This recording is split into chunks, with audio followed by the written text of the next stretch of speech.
They're doing Geico.com. Doug Gottlieb in less than 10 minutes. So let's say you are headed to Vegas for the weekend, and you are going to propose to your girlfriend.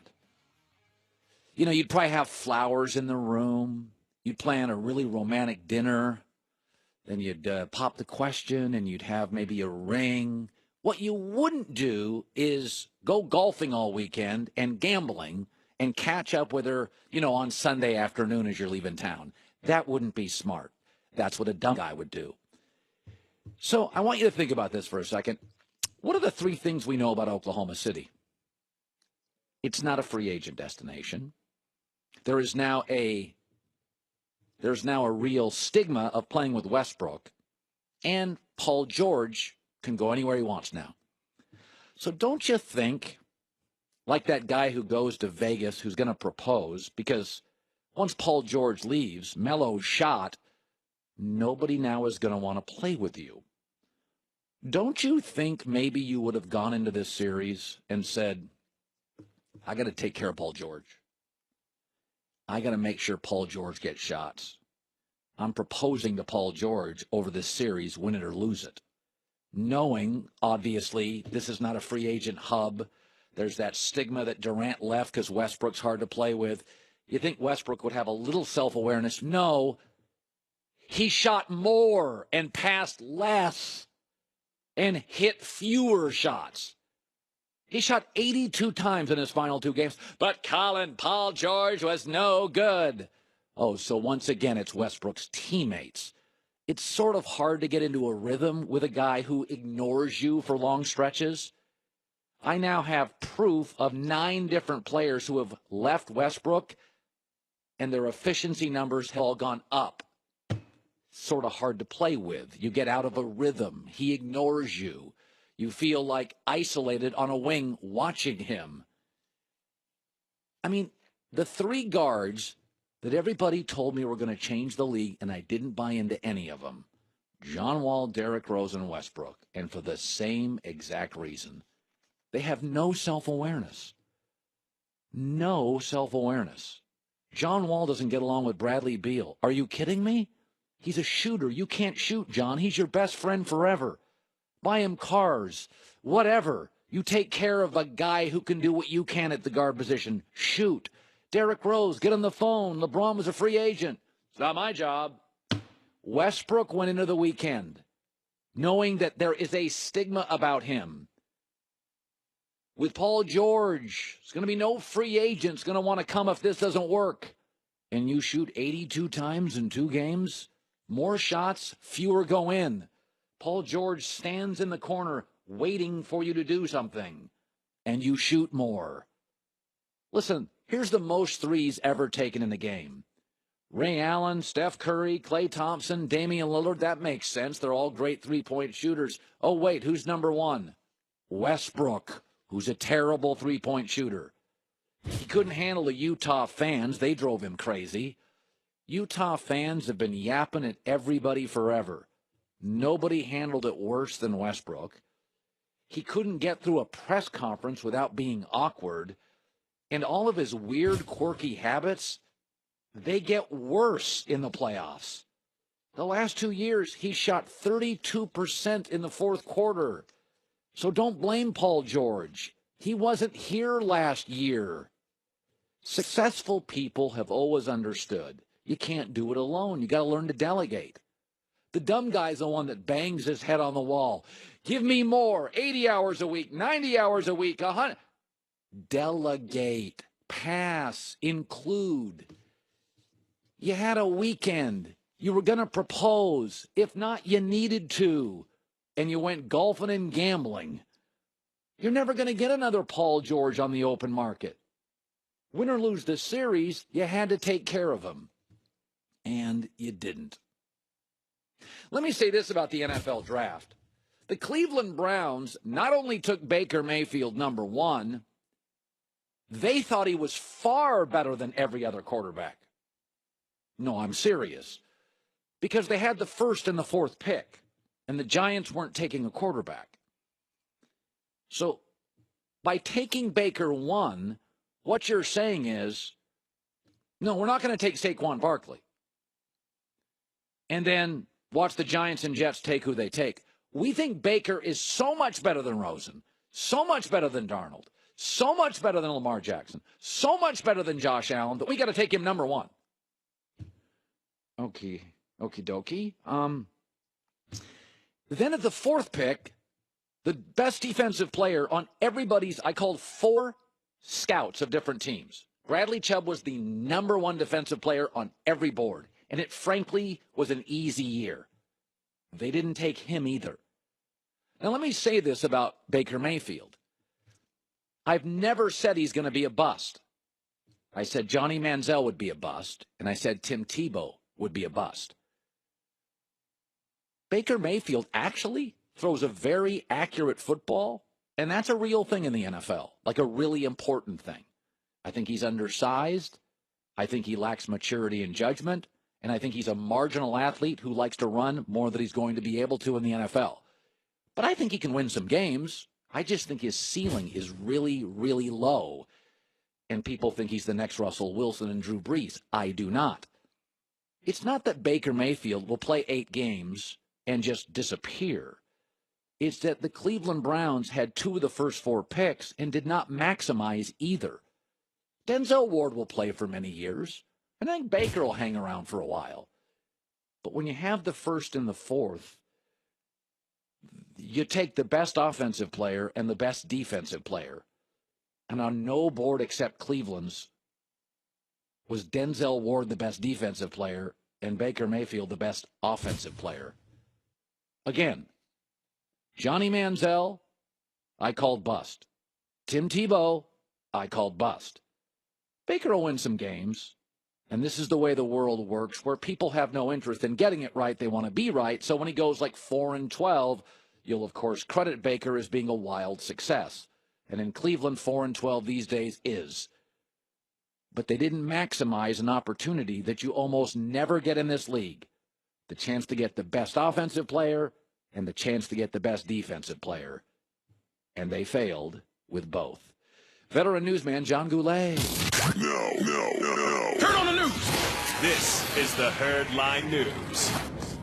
So, Colin, the Cavs were taken absolutely to the limit by the Pacers in the first round. Yeah. They won Game 7 yesterday. LeBron James basically had to do everything. And after the game, LeBron was asked about the upcoming series with the Raptors, and he was so tired he didn't even really want to talk about it. I don't know. I'm burnt right now. I'm not thinking about Toronto right now until tomorrow. I'm ready to go home. I'm tired. I want to go home. So. Colin, how long can the Cavs keep this up with LeBron? First of all, 2-3 weeks ago, I liked Cleveland to beat Toronto. But the one thing Toronto has is depth, and you're watching that game yesterday. You can't take LeBron off the floor. I mean, I'm sorry, but he's going to have to play 42 minutes every single game. You think the baby dinosaurs give him a series? Well, listen, again, all year I've been laughing at the baby dinosaurs, but the baby dinosaurs are better than the baby Pacers. And, I mean, how long can you ask a guy in his 15th year to do this? Yesterday, he was even playing defense. I mean, he was doing everything.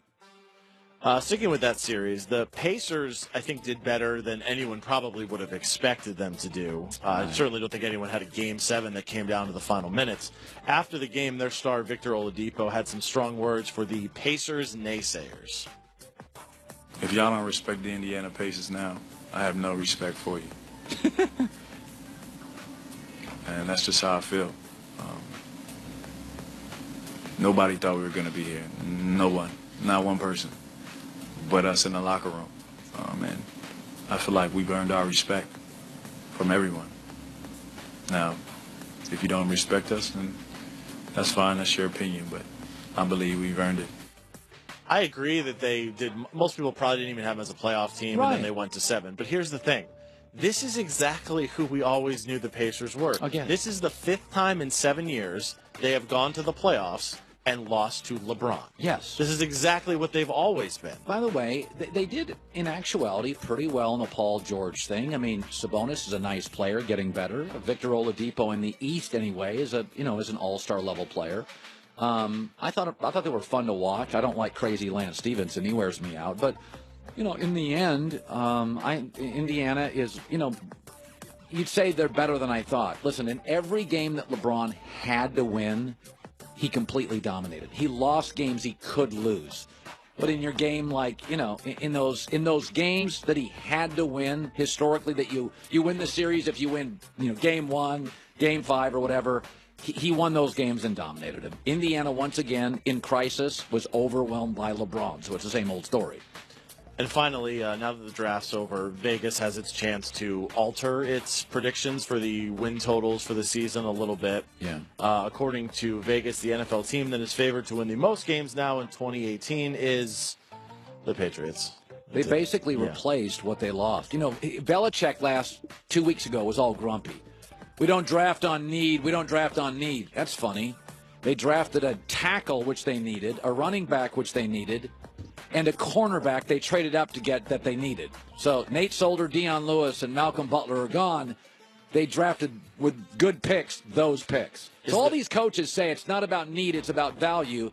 The San Francisco 49ers had a nice draft, but they went and got a tackle who was not the 10th best player in the draft. He's probably a top 20 player, and he was the best tackle, but that was clearly need usurp value. Is there any team that after the draft you feel drastically one way or the other changed their outlook for just this season? I think the Arizona Cardinals and the New York Jets offenses are better today. I will say this, the Chargers already had a good defense. They have great corners and great pass rushers. They were weak in the middle. They got better in the middle. So I think there's no question I think the Colts offensive line, they don't have to worry about it for 4 years.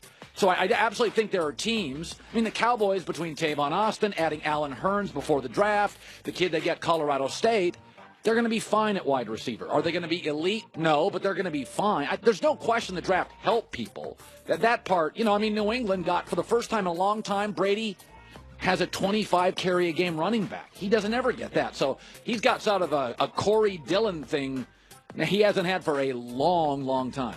Veteran newsman John Goulet. Well, that's the news. And thanks for stopping by. The Herd Lie News. 30 minutes from now, where Colin was right, where Colin was wrong. I love bringing my man on a Monday to talk about all things NFL draft and NBA playoffs. Doug Gottlieb in the Herd.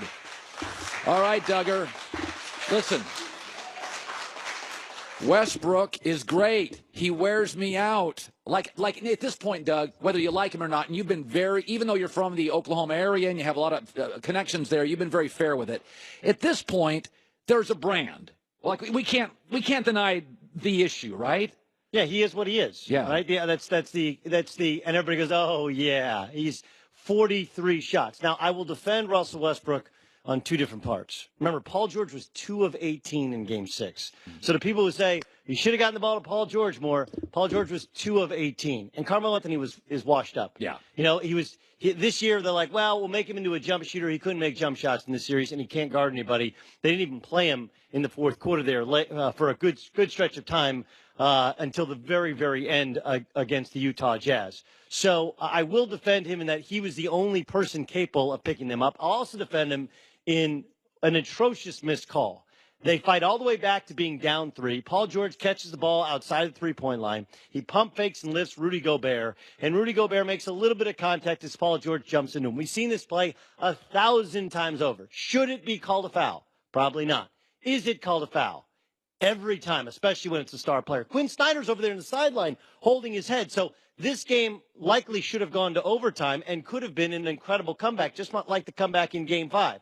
But Russell Westbrook, as you have stated, as I have stated, really hard to play with. And 43 shots, over 80 shots in the last 2 games.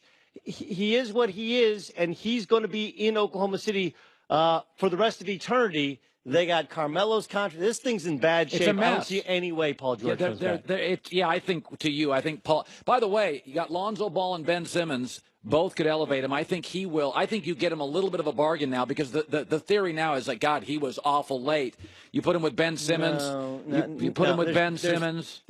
Listen, I do think you put him with Ben Simmons. I think that would be possible. I think the more likely destination is the LA Lakers. But I heard there's some people who cover the Oklahoma City Thunder. Well, he played poorly, so now he'll want to come back. Has nothing to do with it. He didn't play well late. He played great in Game 5, by the way. He was incredible. Yeah. He didn't play well in Game 6, so that hurt his value. No, it won't. He's a max player. Yeah. He'll pick his destination. I do think Philadelphia is viable. I think the Lakers are the most likely destination for him. By the way, I've Milwaukee, Indiana, Washington, yawn. Toronto's always been a yawn for me. But I'll say this, 7 games for LeBron, I don't think he was being he wasn't yesterday projecting. I think he was absolutely shot at that press conference. Correct. And that was the goal. Remember what the Pacers were doing to the Cavs is the exact same thing that the Cavs used to try and do to Michael Jordan, which is, we're not double teaming you. We're going to make you beat us by yourself and see if you have gas in the tank in the fourth quarter. He only made 2 shots in the fourth quarter. Both were layups. He settled for 2 jump shots, and he wasn't close on either of them. So the game plan worked in that, let him score all the points he wants on ISOs in the first 3 quarters. Let's see if he has any gas in the tank for the fourth quarter, which he did not. He did not. Now, they gave up a layup, and they gave up a bunch of offensive rebounds, and the Pacers just don't have enough offense. I agree with you that, look, I think the Raptors are going to do the same thing, which is make him beat you 4 times in 7 games, and he will be exhausted. Yeah. The problem is, there's not a guy who the Pacers have who can guard him, it's the same. The Raptors? And the Raptors either. Yeah. Right? There's no good matchup for them. Unlike when he runs into the Warriors, for example, who they have 4 or 5 defenders who can rotate bodies on him. So this is the game plan. The Pacers just weren't good enough to pull it off. They were really close. They actually, on aggregate, badly beat them, right? If you combine all the scores, badly beat them. They just don't have enough offense down the stretch for when LeBron James is out of gas. I don't think he was being dramatic. I think he really was that tired. Listen, who had a great draft, who didn't? I'll tell you a couple I didn't like. I didn't like Seattle's, and I didn't like Oakland's. I tend to be a believer, and if you get Darnold, Rosen, star quarterback, Garoppolo, literally, they're 1-10, 5-0. And if you can get the quarterback with a great offensive mind, Goff, McVay, Shanahan, Garoppolo, then it's like 10, 12 points a game. McCarthy, Aaron Rodgers. I think McCarthy's a good coach. I think Aaron's amazing. I think they're worth, 10, 11 points. What did you make? Was there a draft that drove you nuts? I read a lot of bad stuff about the Raiders. Oakland Raiders were the one. Look, let's start with the New Orleans Saints. They traded up to take a pass rusher from Davenport from UT San Antonio, and they trade a first-round pick away from next year. Okay? Yes. So the first thing is you only do that historically in drafts if you're going to draft a quarterback. Right. They didn't. They drafted a pass rusher. But if you look at the Raiders, whether it's Maurice Hurst, who has a medical issue that causes many people in the NFL to think he should never wear a helmet and shoulder pads ever again. He was off a lot of NFL boards. Yes, they have found a couple of doctors who can clear him. It's something with his heart. And, but the big thing is you got some issues there. Arden Key, for example. You got some disciplinary issues, some character issues to which it appears as though John Gruden's like, who cares? And here's a parallel. We both believe in John Lynch long-term with the San Francisco 49ers. But when he got the job last year, he said, Reuben Foster, character issues, who cares? Reuben Foster may never play again in the National Football League because of character issues. Yes. So this is something that everyone else in the NFL has paid attention to, that John Gruden doesn't care about medicals and doesn't care about off-the-field character issues and frankly, his second-round pick, he really, really reached, graded out as a 3rd or 4th-round pick. For everybody else. So I think the Raiders were scattershot in their draft, especially considering he essentially usurped a general manager who had Reggie McKenzie done a good job. Yeah, the big story for the Raiders over the weekend, they have a massive power struggle because Gruden has a 10-year contract and McKenzie doesn't. So John clearly said, we're doing this because the owner loves me and he's a fanboy. When I looked at the Raiders' picks, the one thing they didn't need was offensive line help. And they went heavy offensive line. Then they reached for their second pick. Then they took a couple of guys, character issues. I'm not going to tell you exactly what I saw in the Chargers draft room, but I will say this. They had like 25 guys that were undraftable. Character and everybody has this. Right. So and some of them were really, really, really good players. Like Gruden apparently went into the weekend and said, whatevs. All right, let's talk New England. I know they had a pretty good draft, but everybody thinks I'm a Patriot homer. What did you think? I thought it was a tremendous draft for a team that had not drafted well the past couple of years. Remember, last year they traded out of the draft. They said, we're not good at this, let's not do it. But the narrative coming in is they're going to draft Tom Brady's replacement, right? And they went and got a running back, and they went and got an offensive tackle, and they went and started to fix all things. things they lost. All the things they lost, they went and replaced. Look, the Gronk thing I told you last week is about money. It's not about a power struggle. It's about money. Drew Rosenhaus got him an incentive-laden, changed their deal last year. He wants more money. That's why he's talking about retiring. The Tom Brady thing is, I believe, about an internal, or not necessarily, an internal struggle within his home. Yeah. Giselle doesn't want him to play. Right. He wants to play forever. And I do think that there's some Belichick can be hard to deal with, but they've been to 8 Super Bowls, and you put up with it. There is one guy that you have heaped a bunch of praise on that I thought had an awful draft night, and that's Josh Rosen. Yeah, I really like him as a player. Well, I like him. Everyone likes him when you see him. When you saw him play against USC, you saw UCLA play USC in the Coliseum this year. Yes. You're like, wow, that guy looks ready to play in the NFL. He does. Right? So why didn't he go number 1 overall? Well, there's some medical issues with the shoulder. Yeah. He also had a concussion. Yeah. Remember, he has a parent who is a spinal doctor. Yeah. So there's the thought when people say he has other interests, the thought is at the first sight of repeated concussions, he's going to walk away from football because he knows there's more to life than football. Yeah. But here's the bigger thing. Remember when he said, not about what pick I'm drafted. Remember that? Yeah. Before the draft. No, it's about fit. It's about fit. Yeah. And then all of a sudden he gets drafted. He's like, 9 mistakes in front of me. Not only, this is where he has no self-awareness. It's one thing to completely contradict to something you said before the NFL draft. It's another thing to cast a shadow on the shine of 9 guys drafted in front of you. Yeah. Right? He didn't say 9, I want to beat those 9 teams. He basically called the 9 guys drafted ahead of him mistakes. Right? So again, I don't think he does it intentionally, but this is who Josh Rosen is. This is why in high school everybody raves about his talent, but nobody was that sad to see him go. This is why at UCLA everybody raved about his talent, but nobody's that sad to see him go. That's why Jim Mora, though he's backpedaled and tiptoed around it, he would have preferred coaching Sam Darnold. And so he has a world of talent. And now look, he's got Sam Bradford, who I know is fragile, but has $20 million. He's going to start this year. They have a backup who's been a starter with Chicago as late as last year. And I think there's some politics he's going to walk into to which this is who he is, and you're going to have to deal with it for the life of his career. Doug Gottlieb, by the way, in 20 minutes, where Colin was right, where Colin was wrong. Coming up next, I don't understand this opinion on the Cowboys and what they did. We'll address that coming up. Good seeing you, bud. We've all been there dealing with frustrating situations your car brings you. By the way, you got an issue, you take it to the shop, you think it's going to be $200, it's $900. They find a sensor or electronics problem. Even things you think are simple repairs can cost you $800 or more. When your car breaks down, do you have an extended warranty? CarShield.com provides it. They also provide 24/7 roadside assistance. They provide a rental car while yours is being fixed. I always tell the story. I took my car to the shop a year ago. I had a sensor light out. It cost me $700. I didn't even know there were sensor lights. I couldn't make sense of my sensor light. It cost me $700 and something. Save yourself thousands. You can either call 800-CAR-6100, call 800-CAR-6100, and mention the code HERD, or go to carshield.com and use the code HERD to save 10%. A deductible may apply.